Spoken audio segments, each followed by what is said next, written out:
राजस्थान लोक सेवा आयोग एक बार फिर खेल गया बच्चों के साथ, खेल गया अभ्यर्थियों के साथ, खेल गया सपनों के साथ। 181 पोस्ट के लिए सहायक अभियोजन अधिकारी की परीक्षा लेता है और सिर्फ 4 बच्चों का सिलेक्शन करता है।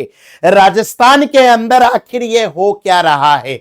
एक आरपीएससी है जो 40% नंबर भी नहीं लाने दे रही है और एक अधीनस्थ बोर्ड है जो 80% नंबर लाने पर भी सिलेक्शन नहीं दे रही है। मूलतः इन संस्थाओं का गठन इसलिए किया गया था कि सरकारी सेवाओं के अंदर जितनी भर्ती है उन भर्तियों के लिए पारदर्शिता के साथ परीक्षा ली जाए और योग्य अभ्यर्थियों का चयन किया जाए। लेकिन भैया ये संस्थाएं और विशेषकर आरपीएससी एक भद्दा मजाक करती है बच्चों के साथ में, और ये एक बार नहीं लगातार पैटर्न पर चल रहा है। कभी पॉलिटिकल साइंस के अंदर सिर्फ 6 स्कूल लेक्चरर का सिलेक्शन करती है, कभी बायोमेडिकल इंजीनियरिंग के अंतर्गत कहती है कि एक भी योग्य बच्चा हमको नहीं मिला।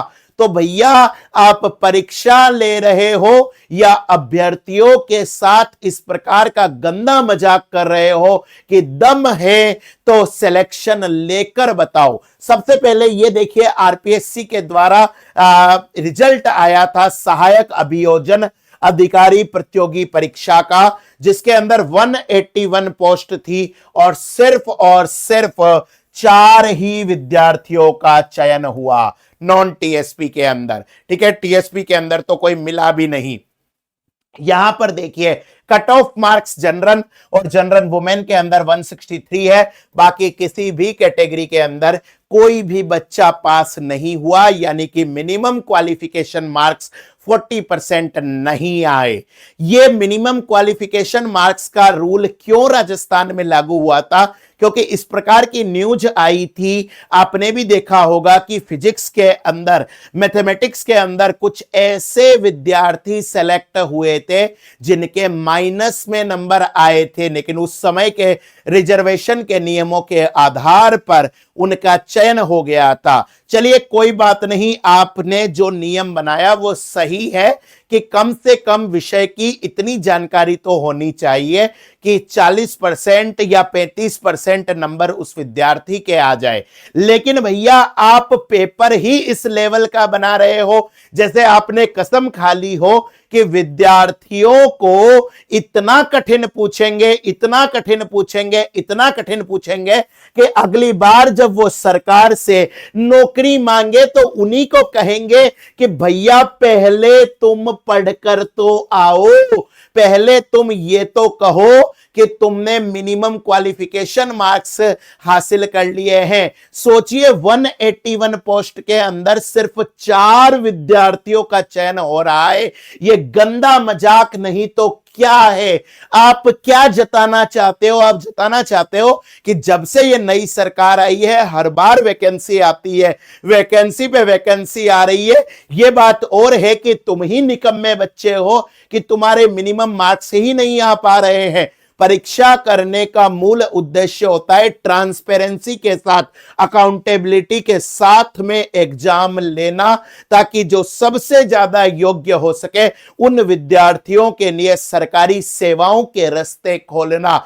लेकिन जब आप इसे नाक का प्रश्न बना लो, ठीक है, पॉलिटिकल साइंस का फर्स्ट ग्रेड का पेपर जिसके अंदर सिर्फ 6 ही बच्चे सेलेक्ट हुए थे, उस पेपर को पॉलिटिकल साइंस पढ़ाने वाले, मैं खुद पढ़ाता हूं, ठीक है, हम सब टीचर्स मिलके करें तो भी हम न कर पाए। इस तरीके का पेपर बनाना बिल्कुल भी एग्जाम के लेवल के हिसाब से नहीं है सही, क्योंकि एग्जाम का मूल उद्देश्य होता है कि एग्जाम में कम से कम 25% ऐसे प्रश्न रखो जो सभी कर पाए, कम से कम 25% ऐसे क्वेश्चन रखो जो बहुत कठिन हो, कोई नहीं कर पाए, और लगभग 50% ऐसे प्रश्न हो जो भैया आधे से ज्यादा बच्चे या जो सीरियस स्टूडेंट है वो कर ले। सिलेक्शन का आधार यही 50% होता है। लेकिन आपने मूल भावना के ही खिलाफ जाने का निश्चय कर लिया और राजस्थान में आखिर ये हो क्या रहा है?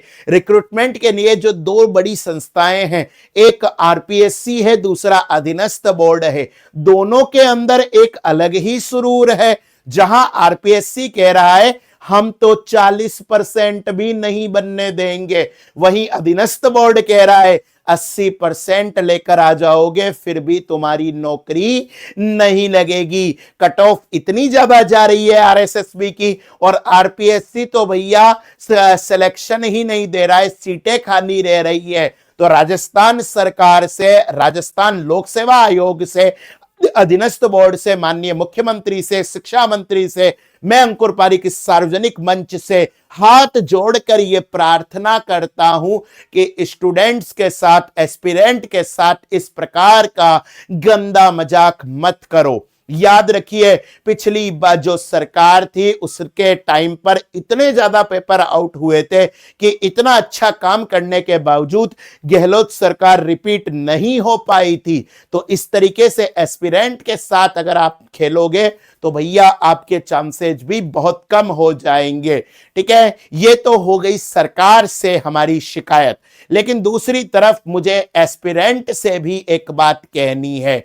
आजकल ऑनलाइन एजुकेशन आने के बाद में इतने सारे एजुकेशन इंस्टीट्यूट खुल गए हैं कि बच्चा सही चीज पढ़ ही नहीं पाता है, बच्चा बहुत सस्ते सस्ते कोर्सेज ले लेता है, क्वालिटी से कॉम्प्रोमाइज करता है। इसी क्वालिटी से कॉम्प्रोमाइज आप न कर पाओ, इसके लिए मैंने खुद ने हमारी टीम के साथ मिलकर एक ऑर्गेनाइजेशन की स्थापना करी है, शिवी एजुकेशन हब। यहां पर हम हमारे कोर्स बाकियों के कंपैरिजन में थोड़ी सी हाई रेट पे रखते हैं, लेकिन क्वालिटी से समझौता नहीं करते। अगर आप चाहते हैं अपने भविष्य का निर्माण करना, अच्छा कंटेंट पढ़ना, तो आप शिवी एजुकेशन हब के साथ जुड़ सकते हो। ठीक है, हमारा एक इनिशिएटिव चालू हुआ है जिसका नाम है नोट्स आपके द्वार, जिसके अंदर हम बेहतरीन कंटेंट आप तक पहुंचाएंगे। ठीक है, ये हमारे नंबर है, इन नंबरों पर फोन करके आप कंटेंट को घर बैठे मंगा सकते हैं। हमारा सारा का सारा कंटेंट अपडेट हो रहा है राजस्थान बोर्ड की किताबों से, ठीक है, हिंदी ग्रंथ अकादमी की किताबों से, और खुद टीचर्स के द्वारा बनाया जा रहा है। एक बार फिर मैं आरपीएससी से, अधीनस्थ बोर्ड से ये रिक्वेस्ट करूंगा कि आप सिलेक्शन लेने के उद्देश्य से पेपर बनाओ, न तो पेपर की कट ऑफ 90%, 95% के करीब जानी चाहिए, न ही इस तरीके का पेपर बनाओ कि भैया बच्चों का सिलेक्शन ही ना हो पाए। ठीक है, क्योंकि सीटें खाली रहती है, तो यह भी सरकार की एक नाकामी है कि पोस्ट ग्रेजुएशन करने के बाद भी, बीएड करने के बाद भी अगर आपको स्कूल व्याख्याता नहीं मिल पा रहे हैं, तो ये आपकी स्कूल की, आपकी कॉलेजेस की, आपकी शिक्षा व्यवस्था की नाकामी है। और इतने अयोग्य बच्चे हमारे राजस्थान में नहीं हैं। ठीक है, राजस्थान में क्या भारत के किसी भी प्रांत में नहीं है। तो जो मूल उद्देश्य है परीक्षाओं का वो बनना चाहिए। एक छोटा सा विषय था, उसी विषय पर डिस्कशन करना बहुत जरूरी था, इसलिए मैं वीडियो लेकर आया हूं। अगर आपको वीडियो पसंद आई हो तो अपने दोस्तों के साथ में शेयर जरूर करें, चैनल को सब्सक्राइब करें, और इस विषय पर आपकी क्या राय है ये जरूर शेयर कीजिए। राधे राधे, जय श्री कृष्णा।